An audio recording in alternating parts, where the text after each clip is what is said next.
So this video is walking you guys through your syllabus and your course calendar. You might be viewing this in a couple different places, so I'm going to show you where you can find this. You can always find this in the modules at the resources at the top.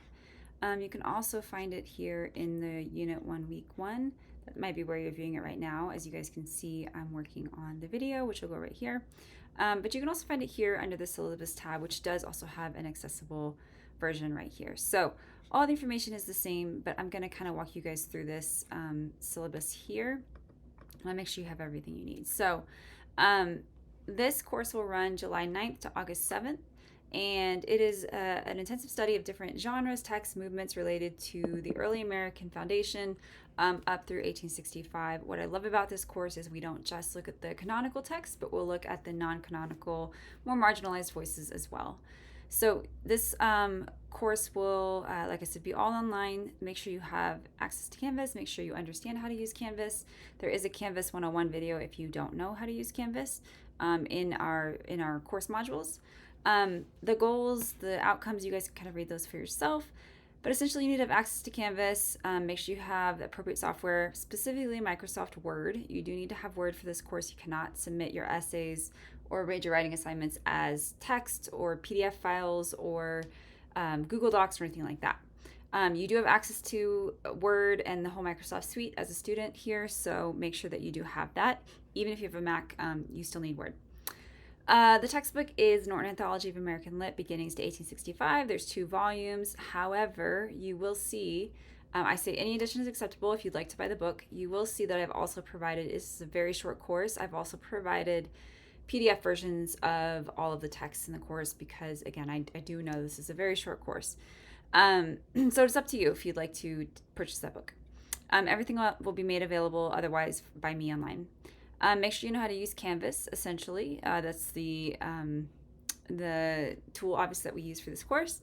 Everything is semi-self-paced, meaning that you will have access to everything at once. You have access to the whole course. You can work ahead.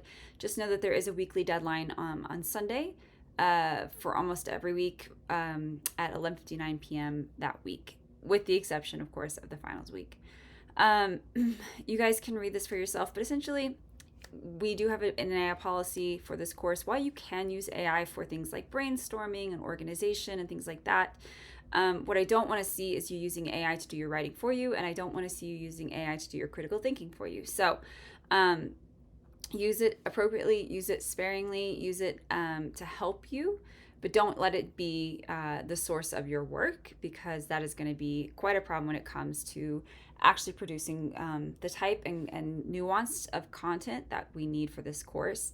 I will say, I think a lot of professors would say over the last 3 years, as we've gotten used to the presence of AI in courses, it is very, very clear when something's being produced by AI. It's also something that the plagiarism detection tools can detect. And to be honest, quite honestly, the grades typically are lower for content that's produced by AI. You will at most write a 3-page paper for me in this course. I know it's short, so it's really not worth the lower grades for the sake of saving maybe 30 minutes of your time. The grading policies here, we have 3 units in this course. The first one is our early settlement. That'll take us up to the Enlightenment and Romantic movements, which will be 20%. Your essay will be 20%, 15% on the first one. And then the third one will be Transcendentalism, is our fourth movement, third unit. And we will have your final essay being 25%. So 3 major units in this course, 3 major essays. That's 60% of your grade. The remaining 40 become from quizzes, major writing assignments, weekly blogs, discussion boards, and your attendance and participation. The grading scale is there. If you have an incomplete, that's something that is due to an extreme extenuating circumstance. That's something you and I would take to the college, and they would have documentation. We would agree to a date when you'll complete the course at a later date. For example, say you get into a terrible accident and it's something that you can't complete this semester. That's how we would facilitate an incomplete. I do want to note every assignment in this course is focused on works read in this course. Again, with the advent of AI, sometimes students will feed a prompt into AI and it'll spit something out that has nothing to do with a text that we read in this course, which is a little bit self-evident. So make sure that you are writing about the works that we read in this course. Everything is due, like I said, on Sunday night at 11:59 of that week. You can work ahead if you would like. All essays are MLA format, so that's 1-inch margins all around, double spaced, appropriate fonts, Times New Roman, Cambria, Arial, Calibri, 12 point. There is an MLA guidelines document for you if you're not familiar with MLA, but know that is the research methodology that we use. Everything will be checked for plagiarism through Turnitin. You guys will see those same plagiarism reports that I do. And then because this course is so short and because you have access to everything all at once, you can work ahead if you know you have a holiday or family coming to visit or something like that. Late work is not accepted except for extreme extenuating circumstances. This means that you have a valid reason with documentation of why you could not complete the work that week. For example, you were, again, in a car accident, you were hospitalized for several days, things like that. What I do ask in those situations is that you communicate with me as quickly as possible, and of course provide that documentation, and we will work on an appropriate due date for you. Everything is tracked in Canvas throughout the semester, so you will always see your grade. Like I said, it is a weighted grade, so make sure you're tracking the weighted grade. And then there is an attendance policy in place through TCC, so if you're missing more than 50% of the cumulative class instruction, you can be dropped at the discretion of the instructor. The withdrawal policy, all that information is there for you guys. Again, participation, that's 5% of your grade. That just means that you're completing your assignments, you're keeping up with things, you're communicating with me. You're not communicating with me for the first time, 4 weeks in and telling me that you didn't do any of your work. So just make sure you're in constant communication as you need. You do need to use the Canvas email. That's how you will reach me. I do not provide the faculty email here because you should not be emailing me on that anyways. I do not check it every day. The Canvas one is the one that I communicate with you, and it's what I check every single day. Important class dates: July 9th is the start, July 30th is your last ad drop, and August 7th is our final day of class. So again, it's going to be a really fast class, but you're going to have a lot of good stuff packed in. So make sure you're not plagiarizing. It's a pretty simple rule. Like I said, at most you'll write a 3-page paper for me, and it's really not worth what can happen if you do plagiarize. So you guys can fail the assignment, be subject to failure in the course, face suspension or expulsion. You can also have your extracurricular activities impacted. There is a whole documentation through the college about academic dishonesty and plagiarism, so just make sure you're familiar with that. And then if you do email me, like I said, I check Canvas every day, so I'll respond within 24 hours. Everything will technically be returned within 2 weeks of the original due date. Now that is because I have multiple courses running at the same time, and again, this is a very short course. However, for shorter assignments, blogs, discussion boards, things like that, I will have those back to you much, much faster. My goal, knowing that we do have a lot of short assignments, is to try and keep that back to you as quick as I can. If you need online office hours, just request them from me and we can connect via Canvas.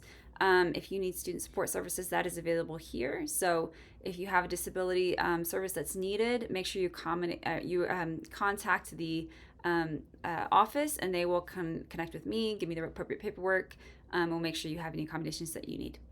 Again, make sure you have all the technical requirements. So make sure, again, you have the Microsoft Office suite, most importantly, and you have access to your Canvas email. And then for any technical issues, you can call the help desk. You should also send me an email at the time of the issue. I've been teaching on Canvas for a while. And then send me a screenshot of the issue at the same time, and I might be able to help you, but definitely contact the help desk as well.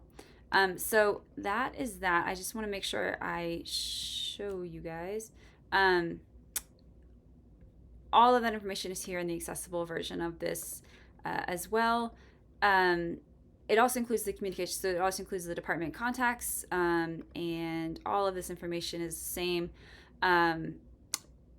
If you need any of the TCC policies as far as accessibility, attendance, FERPA, etc., that is all here. So that's there for you.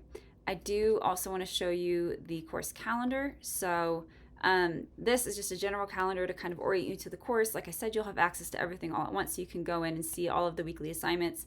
But basically, we are going to move very, very fast. So I know you guys start on 7/9. Unfortunately, the course is very, very short. So we are going to move very quickly You will have a short intro, and then you'll do your first unit assignments. So you'll read either Columbus or De Vaca, and then you'll read Anne Bradstreet. You'll do a very short, like 1.5 page essay assignment, and that's due on Sunday, July 13th. Then we'll move into our second unit. Normally I split these two movements up into two different units, but we don't have the time. So I'm combining them here. So the first week we'll focus on the Enlightenment movement. So we'll look at either Franklin or Thomas Jefferson. You'll have some choices on the text that you read. We'll look at a couple of female poets, Judith Sargent Murray, and a choice of poet here. And then you'll read some Phillis Wheatley as well. And the third week we'll move into Romanticism. We're only going to have time to read Longfellow and Poe. And then your second essay, again, very short, is due on July 27th. And the third unit, the last unit, is the last week, and that is our Transcendentalism unit. We're going to have Emerson, Whitman, and Dickinson. Oops, I misspelled Dickinson. I apologize. And Frederick Douglass. And then we're going to have your third essay due by August 3rd. And then your finals week, there is no final exam for this course. However, you do have an extra credit opportunity available to you guys by Tuesday, August 5th. Is when that will be due, and that is the course. It's very short, like I said. So if you guys have any questions, let me know, but this video will be uploaded for you, and you can always reference it, like I said, in those few different places. Thanks.